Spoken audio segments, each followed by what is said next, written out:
इसे पढ़ के कुछ नेगेटिव मत सोचिए।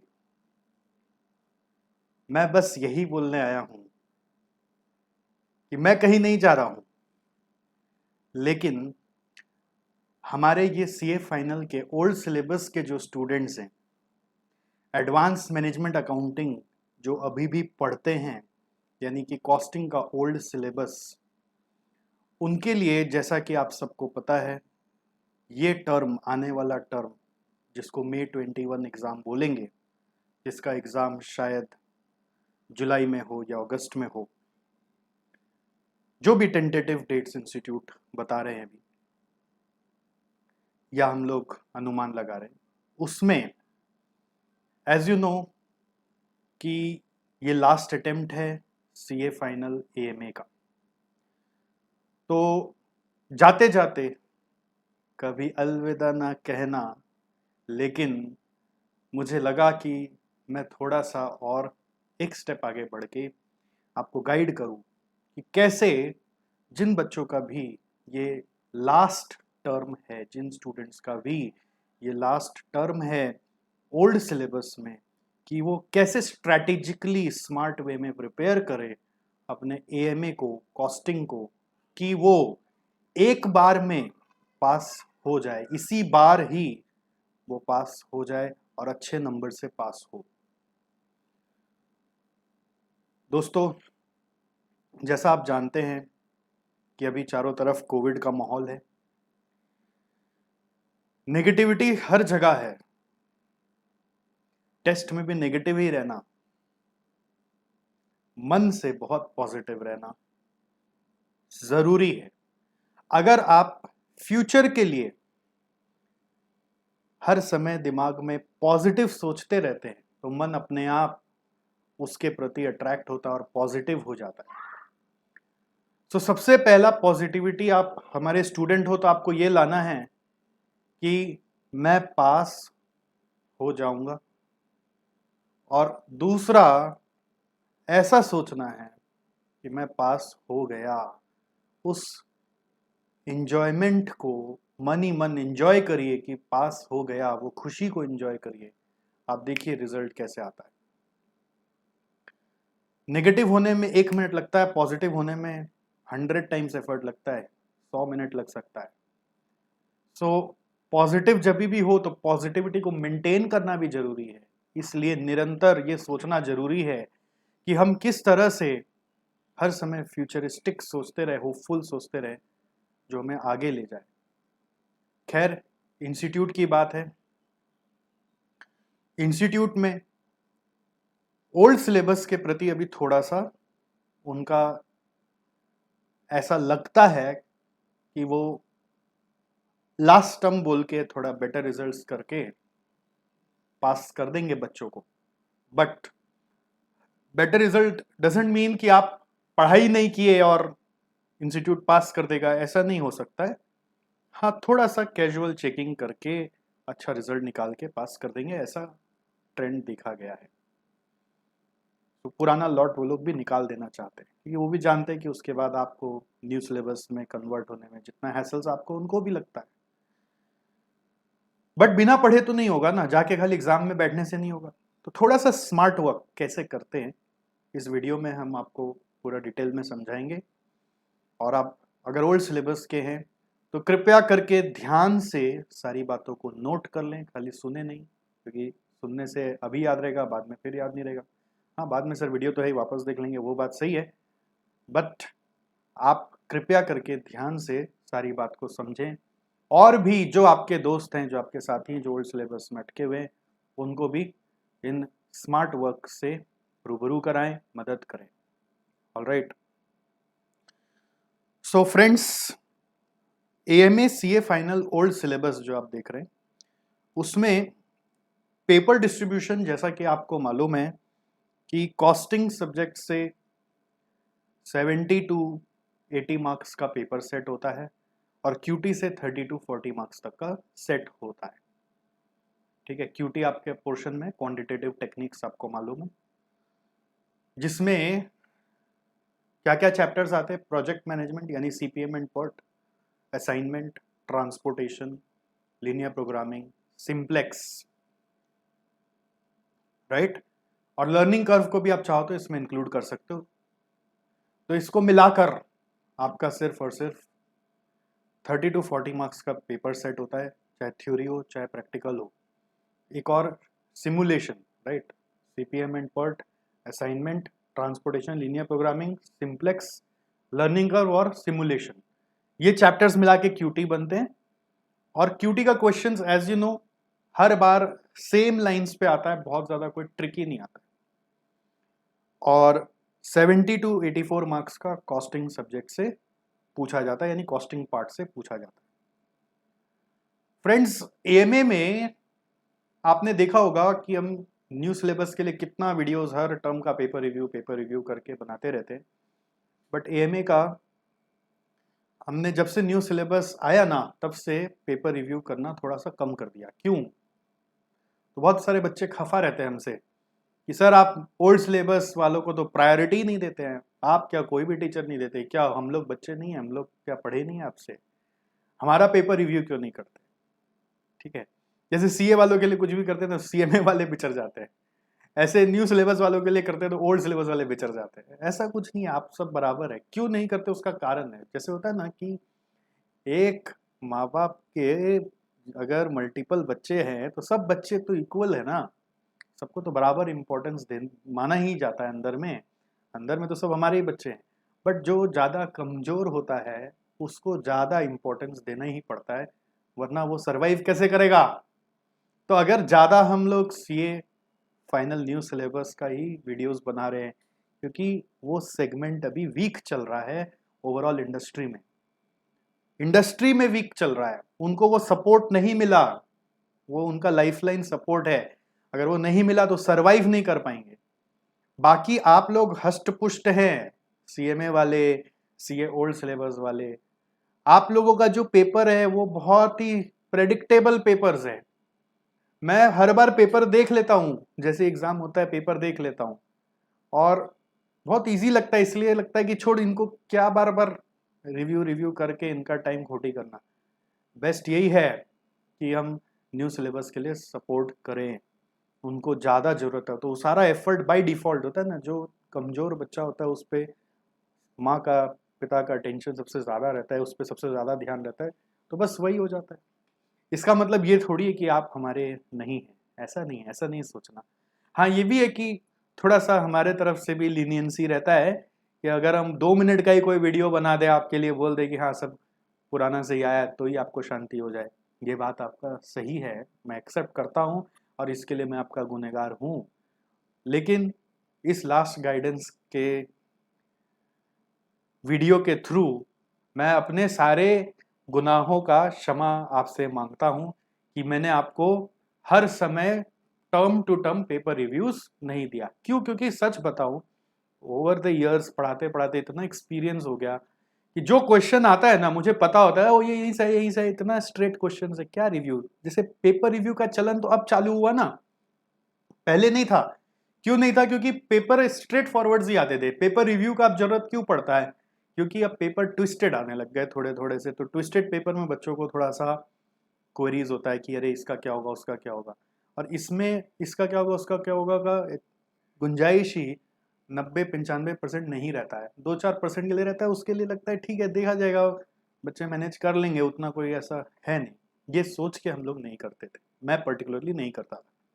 खैर, अब आगे की बात करें तो पेपर पैटर्न आपको बता दूं। पेपर पैटर्न में फैक्ट, इस चीज को जान लीजिए, सच्चाई ये है कि पेपर आपका एएमए का लेंदी होता है। तो बहुत बच्चों का ये इश्यूज आता है कि सर खत्म नहीं हो पाया। हम लोग जैसे ओल्ड सिलेबस में क्या करते हैं पता है, 6 क्वेश्चन आता है, उसमें से 5 करना होता है, 20x5 वाला सिस्टम है। बट सॉरी, न्यू सिलेबस में हम लोग क्या करते हैं, न्यू सिलेबस में 6 क्वेश्चन आता है, उसमें से 5 करना होता है, 20x5 100 मार्क का अटेम्प्ट होता है। बट ओल्ड सिलेबस में अभी भी पैटर्न क्या चल रहा है कि आपको 6 क्वेश्चन करने पड़ते हैं। पहला क्वेश्चन 20 मार्क का है और रेस्ट 6 क्वेश्चन में से 5 क्वेश्चन करना होता है, 16-16 मार्क का 5 क्वेश्चन होता है, तो 80, और फर्स्ट क्वेश्चन 20 मार्क का है, तो टोटल मिला के 100, राइट। तो हम लोग का यहाँ पर थोड़ा सा पेपर लेंदी होता है, बल्कि पेपर आता है, भारी पेपर आता है हाथ में। जब एग्जामिनर आपको पेपर देगा ना, एग्जामिनर बोल रहे हैं, इन्विजिलेटर जब पेपर देगा ना, आपका हाथ एक बार थोड़ा सा झुक जाएगा, अरे ये क्या दे दिया इतना भारी, अरे ये क्या बुकलेट आ गया पूरा, ऐसा होता है। थोड़ा सा बल्कि पेपर आते हैं, क्वेश्चन ज्यादा होते हैं। खैर, ये क्वेश्चन ज्यादा होते हैं तो इसके पीछे का मैथमेटिक्स ये है कि फर्स्ट क्वेश्चन कंपलसरी है 20 मार्क का, बाकी 6 क्वेश्चन आते हैं जो 16-16 मार्क के होते हैं, जिसमें से आपको 5 करने हैं। फर्स्ट क्वेश्चन में हमेशा 5-5 मार्क के 4 क्वेश्चन रहेंगे, बाकी second, third, fourth, fifth, sixth question तक हर एक में 2-2 क्वेश्चन मिलेगा। और लास्ट क्वेश्चन जो है, जिसको हम 7th क्वेश्चन बोलते हैं, वो थ्योरी क्वेश्चन होता है, और उसमें एनी 4 आपको करने बोला जाता है, 5 में से 4 मार्क का 4 question. So total number of questions जो आपको करने पड़ते हैं, अगर आप 7th वाले को ऑप्शन में छोड़ दोगे तो आपको करने पड़ेंगे 2, 4, 6, 8, 10 और 4 14 क्वेश्चन, 14 यूनिट। या आप 7th वाले को करोगे और किसी एक को छोड़ोगे तो आपको 2 यूनिट और एक्स्ट्रा, 4, 2, 6, 2, 8, 2, 10, 2, 12 और 4 16 यूनिट्स करने पड़ेंगे। टाइम हाथ में 180 मिनट है, तो ऑन एन एवरेज या तो 13 मिनट पर क्वेश्चन बिताना अगर 7th वाले को छोड़ रहे हो, और अगर 7th वाले को कर रहे हो तो पर क्वेश्चन 11 मिनट एवरेज टाइम है, which is very very tough, very challenging, I accept this. तो अगर आपको लगे कि नहीं, आपका इतना स्पीड नहीं है काम करने का, तो strategy number 2, plan number B बोलता है कि कोई एक क्वेश्चन को या कोई आधा क्वेश्चन को मान लेना छोड़ देंगे, मतलब 90 मार्क का करेंगे, 80 मार्क का करेंगे। ये स्ट्रेटेजी भी बहुत इफेक्टिव होता है, प्रोवाइडेड आपका एक्यूरेसी अच्छा हो। बहुत बच्चे मैंने सुना है 70 मार्क्स का करके आए, 68 मार्क्स का करके आए, 62 नंबर लेकर आए, ऐसा भी होता है। मैं भी ओल्ड सिलेबस का स्टूडेंट था, तो मेरे समय मैंने याद है 68 मार्क्स का ही अटेम्प्ट किया था, 32 मार्क्स का मेरा ही छूट गया था। मैं अपने टाइम की बात बताऊं तो उसमें मेरा 48 मार्क्स आया था। हम लोग तो ट्यूशन व्यूशन कुछ नहीं लिए थे, अपने से ही घिस घास के जैसे तैसे किए थे, तो उसमें 68 में 48 स्कोर कर पाए थे। Not very promising, I was expecting more, but ठीक है, सीए बन गए थे तो उतना मैटर नहीं किया, बट वो मन में एक दाग तो रह ही गया अंदर में। मैं आपको ये बताना चाह रहा हूं कि आपका नंबर ऑफ यूनिट्स कितना है और एवरेज टाइम पर यूनिट आपको क्या मिलेगा। तो स्ट्रेटेजी एक ये होता है कि अगर क्वेश्चंस करने में टाइम ज्यादा लग रहा है तो आप 80 का करो, 90 का करो, but again I will say attempt less करने से मार्क्स हमेशा कम ही आएगा। 80 का करो तो 80 से ऊपर तो आएगा ही नहीं, तो कहीं ना कहीं आपने अपना सीलिंग खुद ही बंधा दिया। तो कोशिश यही करना चाहिए कि हम कैसे 100 मार्क का कर पाए। क्या ऐसा स्ट्रेटेजी है? बिल्कुल है। 100 मार्क का करने का स्ट्रेटेजी है, उसको एक बार बस है ना बिफोर योर एग्जाम अप्लाई करके देखना पड़ेगा, एक बार मतलब मॉक करके देखना पड़ेगा, 100 मार्क का होगा। उस स्ट्रेटेजी के लिए मैंने आपके लिए एक एग्जाम हॉल स्ट्रेटेजी बनाया है, आप इसको पढ़ो ठीक से। Normally student question number 7 theory बोलकर पूरा छोड़ देते हैं, बट वो क्वेश्चन नंबर 7 में जो भी 4 क्वेश्चन आते हैं या 5 में से 4 करना होता है, वो पांचों के पांचों बहुत इजी आते हैं, बहुत इजी, सालों से। उसमें से अगर आया तो एक टफ आ गया तो आपका बाकी 4 बहुत आसान आता है। आप पेपर्स देखो तो सही, इतना आसान कि मतलब वो ऑलमोस्ट रिपीटेटिव क्वेश्चन होता है, ऑलमोस्ट, और वो छोटा छोटा होता है, उसमें एक एक करने में शायद आपका 5 मिनट 7 मिनट ही लगे। जो एवरेज अपना, अगर 7 नंबर क्वेश्चन कर रहे हैं ना तो 16 यूनिट हो रहा है, तो एवरेज अपना कितना हो रहा था, 11.25 हो रहा था, बट हो सकता है यहाँ पे एक एक को करने में 5-7 मिनट ही लगे। तो टोटल 4 भी करेंगे ना तो 20 मिनट या 24 मिनट में हो जाएगा।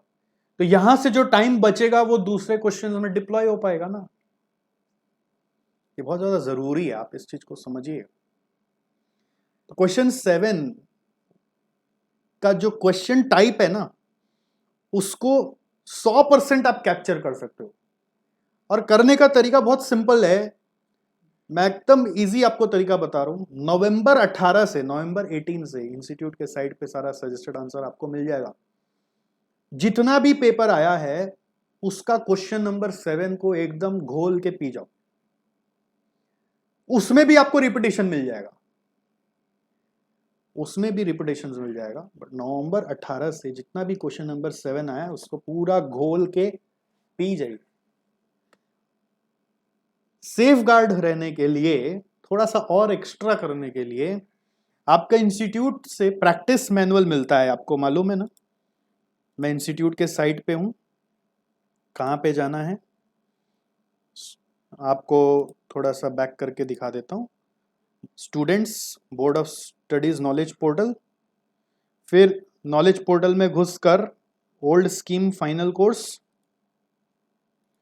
फाइनल कोर्स में पेपर 5 AMA, इसमें study material and practice manual.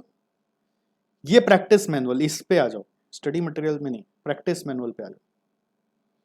इस प्रैक्टिस मैनुअल में हर चैप्टर में आपको सेक्शन सी मिलेगा, सेक्शन सी लास्ट की तरफ, ये देखो सेक्शन नंबर सी। ये सेक्शन सी के जितने क्वेश्चंस है वो ये पास्ट पेपर से ही मैच होते हैं, थोड़ा सा इसमें और पीछे से लिया हुआ है, बस नवंबर 18 के भी पीछे से लिया हुआ है। इसमें हर चैप्टर में जितना क्वेश्चन है इसको भी एक बार अच्छे से कर लीजिए, ये तो रट जाएगा आपको। देखिए ना, सेक्शन सी वेल सॉर्टेड है, चैप्टर मेंशन्ड है, इसको अच्छे से एक बार कर लीजिए, इसका जो क्वेश्चन आंसर है अच्छे से देख लीजिए। तो दो ही चीज आपको बताया मैंने, क्या नवंबर 18 से जितना पेपर है उसका क्वेश्चन 7 कर लीजिए, सॉल्यूशन इंस्टीट्यूट साइट पे है। और paper section C of practice manual हर चैप्टर का कर लीजिए, सब में ज्यादा ज्यादा क्वेश्चन नहीं है, किसी किसी में थोड़ा ज्यादा है, किसी किसी में बहुत कम भी है, वो कर लीजिए। इससे गारंटी आपका क्वेश्चन 7 श्योर हो गया, आपको आएगा ही आएगा क्वेश्चन 7 में जो भी आ जाए। मतलब आपका फर्स्ट क्वेश्चन आंसर स्क्रिप्ट में क्वेश्चन 7 ही होना चाहिए, खत्म, वन शॉट। और घड़ी देख के करेगा, घड़ी देख के कि मेरे को ये क्वेश्चन 20 मिनट में निपटाना है, फटाफट आप कर दोगे और गारंटी है हो गई होगा। और वो फर्स्ट क्वेश्चन ढंग से होता है ना, मजा आ जाता है, लगता है हो जाएगा, पास हो जाएंगे। ठीक है, वो चाहे क्यूटी से आएगा, उसमें थोड़ा एक दो आपका कॉस्ट से आएगा, जैसा भी आएगा वो आपको क्लिक करेगा ही करेगा। 5 में से 4 करना है ना, आप 4 ही सोचो ना, एक ऑप्शन में निकाल देना आपको, लेकिन पांचों का पांचों आता होगा, ऐसा कोई बड़ा बात नहीं है। तो एक क्वेश्चन पूरा अपने हाथ में आ गया। सेकेंडली, हैबिट होता है स्टूडेंट का कि क्वेश्चन नंबर 1 को पहले करें। क्वेश्चन नंबर 1 में इंस्टीट्यूट बहुत बार गेम करता है, वो कंपलसरी क्वेश्चन होता है, हर बच्चा करेगा, तो उसमें जानबूझ के कभी कभी 5-5 मार्क का 4 क्वेश्चन होता है ना, तो बड़ा क्वेश्चन, लेंदी क्वेश्चन डाल देता है, जो 5 मार्क का डिजर्व नहीं करता है, बट उसमें टाइम खोटी होता है, टाइम ज्यादा लगता है। अगर ऐसा आपके साथ हुआ है तो वो तो करते करते आप उलझेंगे, आपको तो ऐसे अपरेंटली देख के नहीं पता चलेगा, करते करते उलझेंगे। तो इसलिए रेकमेंडेड है कि do question 1 at last, unless आप नजर से जब पहला 15 मिनट में पेपर को घुमा रहे होते हो तो आपको देख के लगा कि चारों एकदम मुंह जबानी रटा हुआ क्वेश्चंस आ गया, तो अलग बात है, बट अदरवाइज उसको एकदम लास्ट के लिए रखो, क्योंकि वो 4 क्वेश्चन है, दिखने में आपको लगता है आसान है, बट वो टाइम कभी कभी खा जाता है। ठीक है, और उसमें कुछ कुछ इन लोग एक दो थोड़ा सा ट्विस्टेड एलिमेंट भी डालते हैं, बहुत बार एक दो इजी डालते हैं, एक दो ट्विस्टेड डालते हैं। तो इसलिए मेरा ये कहना है कि it should never be the first question, do it at last और maybe at second last और इन मिड। क्वेश्चन नंबर 1 को करने का हड़बड़ नहीं होना चाहिए, वो तो करना ही कंपलसरी, तो लास्ट में भी कर लेंगे। अगर मान लीजिए छूटा तो भी, एक छूट गया 3 कर लिया तो 5 मार्क का छूटा ना, बीच में कोई क्वेश्चन का कोई छूटेगा तो 8 मार्क का छूट जाएगा, क्योंकि 8-8 का पैटर्न चलता है, 12-4 का चलता है या 10-6 का चलता है, ज्यादातर देखा गया 8-8 का पैटर्न चलता है। तो दूसरा में कोई छूटेगा तो 8 का छूटेगा, इसमें कोई एक छूट गया तो 5 का छूटेगा। तो that way strategically question number 1 को थोड़ा डिलेड करो, लास्ट में करो, और हो सके तो बीच में कर लो, बट एकदम स्टार्टिंग मत करो। स्टार्टिंग एकदम बॉम्बास्टिक क्वेश्चन 7 इजी, टाइम उसमें सेव करना जरूरी है, ठीक है। फिर बीच में जो जो क्वेश्चंस आपको आता है, इनफैक्ट क्वेश्चन 2 से ए आता है, बी अभी लग रहा है कि थोड़ा देर के बाद ट्राई करने से आ जाएगा, कॉन्फिडेंस है, बट एग्जैक्टली याद नहीं है, बट 2A याद है तो पहले 2A कर दीजिए। 2B लगातार करना जरूरी नहीं है। फिर 3 का A नहीं याद आ रहा है, B याद आ रहा है तो 3B पहले कर दीजिए, कोई प्रॉब्लम नहीं, जगह भी नहीं छोड़ना है। इंस्टीट्यूट आजकल डिजिटल चेकिंग ले आया है और वो वहाँ पर अपने आप खोज खोज के मार्क्स देता है, ठीक है, तो उसका परवाह नहीं करना है।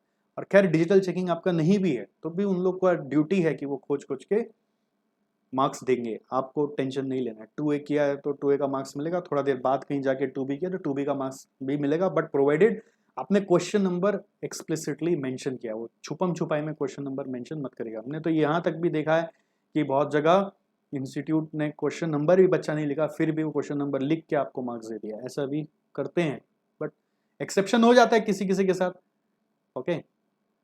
तो कोई बात नहीं है। अभी आप ये सोचिए कि मुझे क्वेश्चन 2A आता है तो मैं 2A कर लूँ, 3B आता है तो 3B कर लूँ, जो आता है वो करूँ, फिर जो नहीं आता है उसके लिए, जो आता है उससे समय बचाऊं, थोड़ा फास्ट करूं उसको, जो नहीं आता उस पर समय इन्वेस्ट करूं। एवरेज टाइम मतलब हर एक को उतना ही टाइम देना है ऐसा नहीं है, किसी में और जल्दी हो जाए तो और बेटर है ना, जिससे कि दूसरा में हम वो टाइम इन्वेस्ट कर सकते हैं। ऑलराइट, सो आपका एग्जाम हॉल में आपको कैसे अपना स्ट्रेटेजिकली आगे बढ़ना है वो मैंने बताया। नेक्स्ट, सेल्फ स्टडी जब आप करोगे, अभी भी समय तो है ही हाथ में सेल्फ स्टडी करने का, आधा से ज्यादा तो आप कर ही लिए हैं, एक राउंड तो पक्का सबका हो ही गया है। तो अब एक चीज बताना है कि इंपॉर्टेंस किस पे ज्यादा देना है, ठीक है। तो अभी आप जो नेक्स्ट सेल्फ स्टडी करो तो उसमें ध्यान रखना कि focus on small topics first. अगर आईसीआई मैट के हिसाब से चले तो चैप्टर नंबर 1, 3, 8, 9 ये 4 चैप्टर को पहले करो। अगर हमारे मैट के हिसाब से चलोगे तो वो और भी ज्यादा टॉपिक्स में बांटे हुए हैं, तो TQM total quality management, TOC theory of constant, JIT, BPR से उतना कुछ आता नहीं है, मतलब बीपीआर मैंने लिख दिया, कभी आता नहीं है बीपीआर से आपके यहाँ पे, उतना इंपॉर्टेंट नहीं है। TOC, JIT, फिर ABC target life cycle, profitability analysis मतलब वही DPP निकालना, कस्टमर प्रॉफिटेबिलिटी एनालिसिस निकालना, uniform costing and interform comparison एक छोटा सा थ्योरी चैप्टर है। फिर प्राइसिंग मतलब प्राइसिंग स्ट्रेटेजीज का छोटा सा चैप्टर होता है, ROC बेस्ड कैलकुलेशन करते हैं और वो स्किमिंग पेनिट्रेशन वाला क्वेश्चन, ये सब छोटा छोटा चैप्टर्स है। ऑलराइट, जो इंस्टीट्यूट मैट के हिसाब से जाओगे तो चैप्टर 1, 3, 8, 9 में आ जाएगा, इसको पहले करिएगा क्योंकि इससे सबसे ज्यादा क्वेश्चन आता है आपके एग्जाम में। वो बड़ा बड़ा चैप्टर से जो क्वेश्चन आएगा, जैसे पूरा डिसीजन मेकिंग से एक ही क्वेश्चन आना है, उसके अंदर डिसीजन मेकिंग के अंदर कितना सारा पार्ट्स है, तो उस पर अगर ज्यादा समय लग गया तो एक ही क्वेश्चन ना आना है, ठीक है। स्टैंडर्ड कॉस्टिंग में ज्यादा समय लग गया तो उससे एक ही क्वेश्चन आना है। खाली Jan 21 का जो पेपर आया था उसमें 8 और 5 13 नंबर का आ गया था, बट अदरवाइज एक ही क्वेश्चन आना है, उसमें टाइम ज्यादा लगता है। बट इन सब से छोटा छोटा क्वेश्चन आते ही रहता है, चाहे वो क्वेश्चन नंबर 7 में आ रहा हो चाहे क्वेश्चन 1 में आ रहा हो, इससे आता ही रहता है। ओके, इसको पहले करिएगा। और ऑफ कोर्स इसके बाद नेक्स्ट होगा आपका, नेक्स्ट इज सारा QT का चैप्टर्स, QT का जितना चैप्टर्स है वो सारा पहले करिएगा, छोटा छोटा चैप्टर प्लस QT का chapter. At last do decision making, do your standard costing at last. Standard costing तो क्या, देखिए प्रैक्टिस का खेल है, अगर आपने पहले से प्रैक्टिस किया हुआ है तो उतना कोई प्रेशर है ही नहीं। अब लास्ट मोमेंट पे अगर प्रैक्टिस करने का सोच रहे हैं तो बेटर है कि आप दूसरा ऑप्शन देख लें। अगर प्रैक्टिस किया हुआ है तो रिवीजन का स्टैंडर्ड कॉस्टिंग में जरूरत नहीं पड़ता है, ठीक है। PM क्वेश्चंस आपको मस्ट करने, मस्ट। प्रैक्टिस मैनुअल के हर चैप्टर के जितने क्वेश्चंस है बस उसको अच्छे से करते चलिए, उसमें अगर कोई हार्ड है तो वो भी करिए, कोई इजी है तो भी करिए, सब करिए, सेक्शन A, B, C जो है उसमें सब करिए। और पास पेपर्स फ्रॉम नवंबर 18 में जितने भी क्वेश्चंस आए हैं उसको भी सॉल्व करके देखिए, अटेम्प्ट करिए। ऐसा नहीं करिए कि बस क्वेश्चन पढ़ा और आंसर देख लिया, क्वेश्चन पढ़ के रफली अटेम्प्ट करके देखिए। एग्जाम में प्रेजेंटेशन को लेकर बहुत ज्यादा वांदा नहीं है, तो बहुत ज्यादा समय वो लाइन वाइन खींचने में मत दीजिएगा, फटाफट बस आंसर सॉल्व करिए, इवन कोई लाइन ड्रॉ नहीं करेंगे तो भी मार्क्स मिलेगा। समझ में आना चाहिए बस एग्जामिनर को, ठीक है। जब आप सेल्फ स्टडी करेंगे तो मेक श्योर कि आप इंपॉर्टेंट क्वेश्चंस को मार्क करते रहें, इंपॉर्टेंट क्वेश्चंस को मार्क करते रहें, ये बहुत ज़्यादा ज़रूरी है। इंपॉर्टेंट क्वेश्चंस को मार्क करते रहें कि इसके लिए मैं जनरली सजेस्ट करता हूँ एबीसी एनालिसिस कर सकते हो आप। एबीसी मतलब ए माने आपको बहुत हार्ड लगा, वेरी हार्ड, मतलब उसमें 4-5 ट्रिक्स है या मल्टीपल ट्रिक्स है क्वेश्चन में, तो क्या क्या जगह ट्रिक है वो ट्रिक 1 ट्रिक 2 मार्किंग करते रहना चाहिए। बी में बहुत मॉडरेट क्वेश्चन है, कुछ एक ट्रिक मिला है आपको, एक ट्रिक है उसमें, एक ट्रिक है, there is one hidden trick, तो वो ट्रिक को आइडेंटिफाई भी करके रखना है। ट्रिक कहां पर है वो ट्रिक को अभी सेल्फ स्टडी करते समय प्रैक्टिस मैनुअल खोलिए और ट्रिक को आइडेंटिफाई करके रख दीजिए, ये ट्रिक है उसको मार्क करके रख दीजिए, ओके। और सी मतलब बहुत इजी क्वेश्चन है कि उसमें कोई ट्रिक नहीं है, मतलब आपको आधी रात को भी उठा के कोई पूछे तो आप फट से आंसर बता देंगे उसका, ऐसा है सी कैटेगरी। तो बाय डिफॉल्ट आपका पूरा सम कभी भी रिवीजन नहीं होता है, सेकेंड टाइम जब करते हैं तो सिर्फ ट्रिक्स ही रिवाइज होता है। ए में ट्रिक्स रिवाइज करेंगे, बी का ट्रिक्स रिवाइज करेंगे, और फिर समय बचा तो हम खाली थोड़ी बैठेंगे, अगर समय बचा तो हम सी को भी घुमा लेंगे कि इसमें क्या क्या बहुत इजी वाला पार्ट था। अगर कुछ भी ट्रिक मिले तो वो बी में चला जाएगा, चाहे वो छोटा सा क्वेश्चन हो, खाली लेंथ के हिसाब से एबीसी नहीं है, अगर छोटा क्वेश्चन भी है बट ट्रिक है तो वो बी में चला जाएगा। बड़ा क्वेश्चन है, फूला हुआ है, कोई जान ही नहीं है, पढ़ते जाओ और करते जाओ, इजी क्वेश्चन है तो सी में चला जाएगा। तो क्या इजी है क्या हार्ड है ये सब्जेक्टिव है, ये स्टूडेंट टू स्टूडेंट वेरी करता है, ये आप किसी का कॉपी पेस्ट मत करिएगा, ये आपको ही खुद से एक बार जज करना पड़ेगा। सब चीज रेडीमेड नहीं हो सकता है, किसी टीचर का वीडियो लिया और एबीसी खुद से समझे बिना उनके बोले बोले मार्क कर लिया और उसी को पढ़ लिया, ऐसे नहीं होता है, this is not possible. CA degree आपका है, पूरा जीवन सीए का डिग्री से आप कमाओगे, उसके लिए इतना परिश्रम तो करना पड़ेगा। डे बिफोर एग्जाम की बात अगर करें तो आप देखना पीएम में प्रैक्टिस मैनुअल में, अगर हम प्रैक्टिस मैनुअल में जाएं तो हर चैप्टर का बिगिनिंग में ना बहुत अच्छा से समरीज दिया हुआ है। ये समरी बहुत हेल्पफुल होता है कॉन्सेप्ट रिकैप करने के लिए, कभी कोई थ्योरी भी आ गया तो उसको लिखने के लिए। तो day before exam make sure कि थ्योरी प्रैक्टिकल जो भी है मैं ये समरी पहले फटाफट पढ़ लूँ, और एक बार पहले से पढ़ा हुआ हो तो बहुत ही बढ़िया है। जब आप पीएम पढ़ रहे हो सेल्फ स्टडी में तो एक बार पहले से सारा समरी पढ़ लो, उसमें भी मार्किंग कर लो कि उसमें भी उतना टाइम ना लगे day before. Review all important question जो भी आपने एबीसी में मार्क किया था, और डे बिफोर पार्ट सी को एक बार फिर से करना, क्योंकि वही आपका ब्रह्मास्त्र है, उसको आप चला के अपने पेपर में कॉन्फिडेंस लाते हो। वो पार्ट सी से क्वेश्चन नंबर 7 अटेम्प्ट होता है, कुछ कुछ पार्ट सी का क्वेश्चन कभी कभी क्वेश्चन 1 में भी एग्जाम में आ जाता है कभी कभी, तो वो ऐसा हो गया तो सोने पे सुहागा, ठीक है। तो पार्ट सी को अच्छे से रिवाइज करोगे, समरीज को देखोगे और ऑल इंपॉर्टेंट क्वेश्चंस को देखोगे। ये सारी बातें से मुझे लगता है कि आराम से कोई भी एएमए में अच्छा स्कोर कर लेगा। देखो दोस्त, मैं करीब 2009 से सीए बना, मुझे याद है जून 2009 में मेरा सीए का रिजल्ट आया था, ठीक है, मतलब एग्जाम हुआ था और जुलाई अगस्त में जो रिजल्ट आता है वो रिजल्ट आया था। तो 1 महीना मैंने टाइम लिया था, 1 या 2 महीना पूरा लगातार कॉस्टिंग को पढ़ाने के हिसाब से पढ़ा, और अगस्त या सितंबर 2009 से मैंने सीए फाइनल कॉस्टिंग का बैच खोला। पहले बैच में तो 2 ही स्टूडेंट आए थे, और एक मेरे ही फाउंडेशन में पढ़ाता था पहले, तो उसके स्टूडेंट फाइनल तक पहुंच गई थी तब तक, तो एक वो थी और एक मेरा दोस्त था। दोस्त आज वो बहुत ऊंचे पोजीशन पर हैं, ठीक है, सीएस इंस्टीट्यूट के आज वो चेयरमैन हैं। खैर, तो बस वो 2 को लेके शुरू हो गया। मुझे पता था कि मैं पढ़ाते पढ़ाते गलतियां करूंगा, तो वो दोनों दोस्त जैसे ही थे तो वो लोगों ने पूरा करेक्ट करवा दिया, उनका भी फायदा हो गया, अपना भी हो गया। सब्सिक्वेंटली फिर बैच अनाउंस हुआ उसके 6 महीने बाद, और तब से नॉन स्टॉप फाइनल कॉस्टिंग पढ़ा रहा हूं, और जब भी पढ़ाया हूं 90 से 95% पेपर मेरे एक्सपीरियंस से कभी भी आउट ऑफ बॉक्स एएमए में नहीं आए। आउट ऑफ बॉक्स पेपर मैंने नहीं देखा। तो आप घबराइए ही नहीं। ये न्यू सिलेबस में खाली माथा झंझना रहा है। एक तो हम लोग भी न्यू सिलेबस में नहीं पढ़े हुए ना, हम लोग तो ओल्ड सिलेबस में पढ़े हुए, तो हम लोग भी बहुत पढ़ते रहते हैं। और प्लस इंस्टीट्यूट भी गेम कर रहा है, हमें नया नया क्वेश्चन दे रहा है। एएमए का टेंशन ही नहीं है आपको, मैं बोल रहा हूँ, दावा से बोल रहा हूँ, ठोक के बोल रहा हूँ, आप टेंशन ही मत लो। एकदम श्योर शॉट आपका मार्कशीट में पास लिखा हुआ है, बट थोड़ा सा एफर्ट डालने का जरूरत है। सर आपके तरफ से और क्या सहयोग मिल सकता है? देखिए, अगर मेरे तरफ से बात करें, अब बची हुई जो समय है उसमें, ये आप लोगों को पता होगा बट क्या है, कई बार छूट जाता है। हमारे YouTube चैनल पर SCM मैराथन रिवीजन वीडियोस हैं।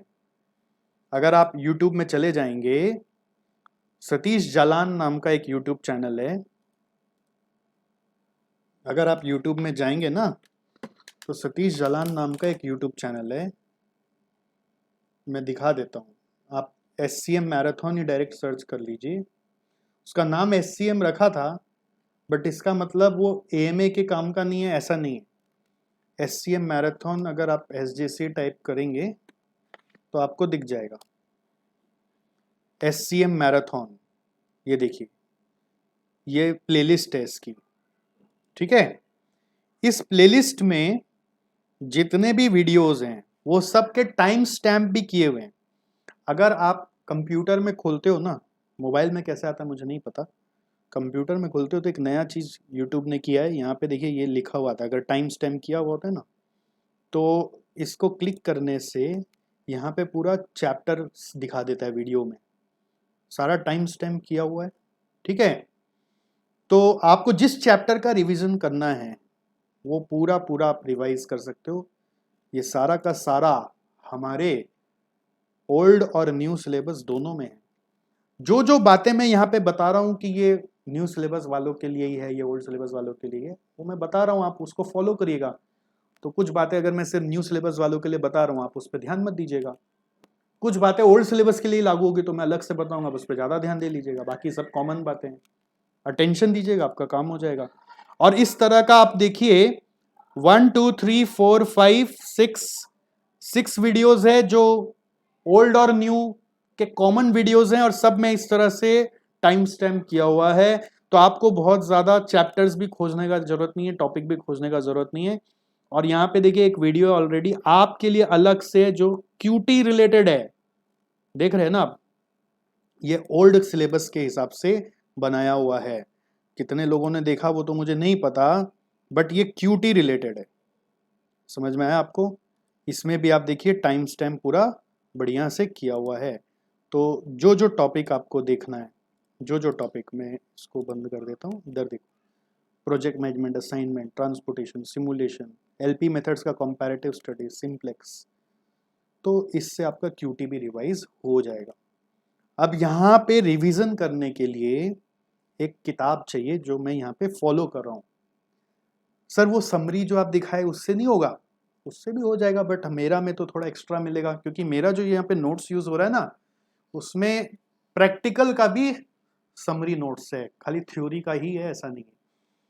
तो उस किताब को अगर पाना चाहते हो तो सॉफ्ट कॉपी में फ्री में मिल जाएगा। ये AMA ओल्ड सिलेबस वालों के लिए है, हार्ड कॉपी इसका अवेलेबल नहीं है, ठीक है, प्रिंट नहीं किया हमने। सो सॉफ्ट कॉपी में कैसे मिलेगा मैं आपको वो दिखा देता हूँ। सॉफ्ट कॉपी में कैसे मिलेगा मैं आपको वो दिखा देता हूँ। sjc.co.in में जाइए, sjc.co.in में जाइए, यहाँ पर CA फाइनल ओल्ड में क्लिक करेंगे, ठीक है, CA फाइनल ओल्ड। अगर आप मोबाइल में यूज कर रहे हैं तो ये एक मेन्यू बन के आ जाता है, उसमें CA फाइनल ओल्ड सर्च करिए, उसमें AMA रिवीजन क्लासेस, इसको फ्री कर दिया है हमने, इसको आप सब्सक्राइब कर लीजिए। एनरोल करते ही यहाँ पर लॉगिन वगैरह मांगेगा, वो कर लीजिएगा।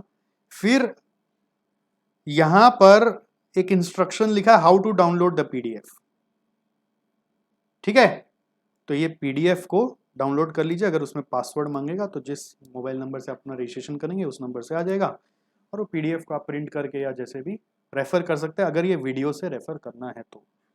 हालांकि ये ऑलरेडी वेल इन्फॉर्म्ड है स्टूडेंट्स को, बट जिनको नहीं पता लास्ट मोमेंट में वो सर्च कर रहे हैं, तो ये सबसे महत्वपूर्ण आपके लिए रिसोर्स है।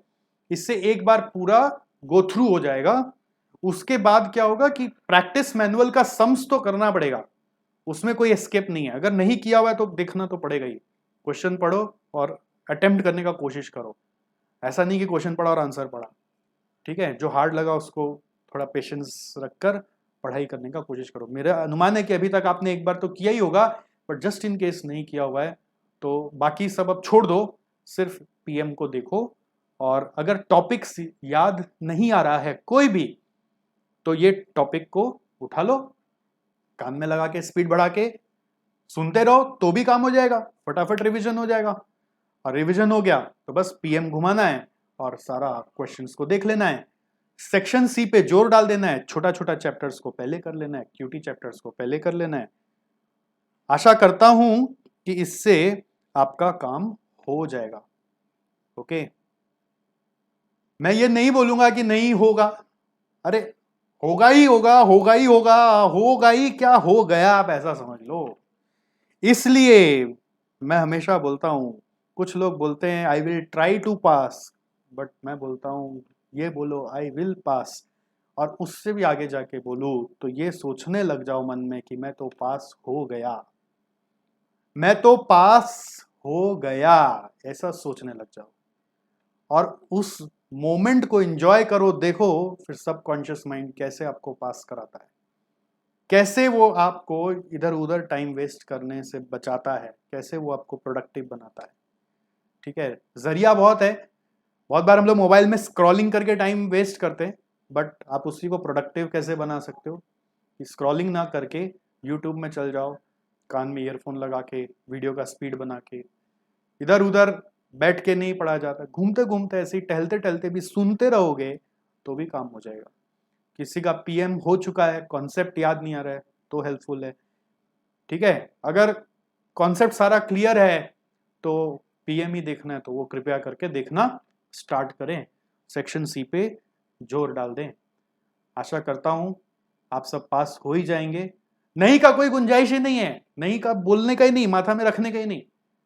क्यों नहीं आता है मन में, मानता हूं, बट उसको हटाओ। मतलब जैसे होता है ना, कहीं अच्छा बड़ा काम चल रहा है, सीरियस काम चल रहा है, तो डिस्टर्ब करने आ रहा है तो क्या बोलता है, जाओ जाओ यहां से, जाओ जाओ, इंपॉर्टेंट काम चल रहा है। वैसे ही माइंड में हमेशा ये बोलो कि मैं पास हो गया, और जैसे ही वो नेगेटिविटी आए अगर नहीं हुआ तो उसको हटाओ, उसको तुरंत बोलो कि अंदर में क्या कर रहा है, यहाँ पे बहुत एक वीआईपी काम चल रहा है, इंपॉर्टेंट काम चल रहा है, आके डिस्टर्ब कर रहा है, नेगेटिव आके बोलना घुसना चाह रहा है अंदर में कि अगर पास नहीं हुआ तो वो घुसने जा रहा है, दरवाजा बंद कर दो।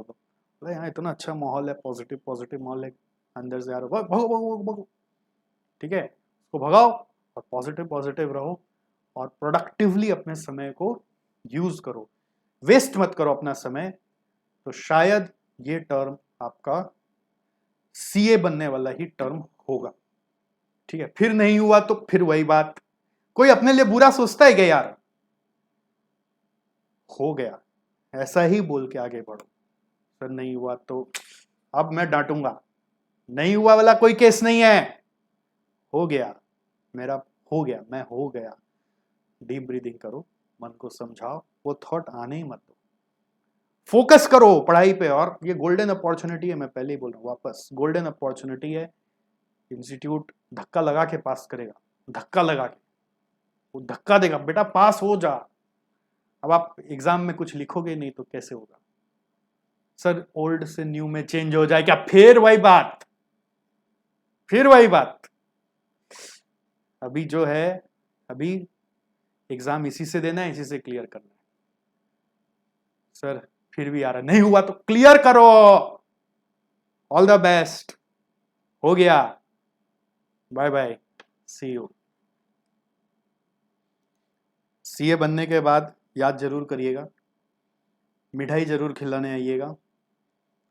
अगर अभी भी पेंडेमिक रहे तभी भी तो इंस्टीट्यूट में खबर जरूर पहुंचाइएगा, वीडियो को जरूर दूसरों तक भी पहुंचाने का कोशिश करिएगा। इस वीडियो पे भी कमेंट कर दीजिएगा तो भी चलेगा। याद रखिएगा सीए बनने के बाद, भूल मत जाइएगा। कहीं हमारा वीडियो इधर उधर आपके थंब के नीचे आ गया हो तो लाइक बटन दबा दीजिएगा। मिलते हैं सीए बनने के बाद।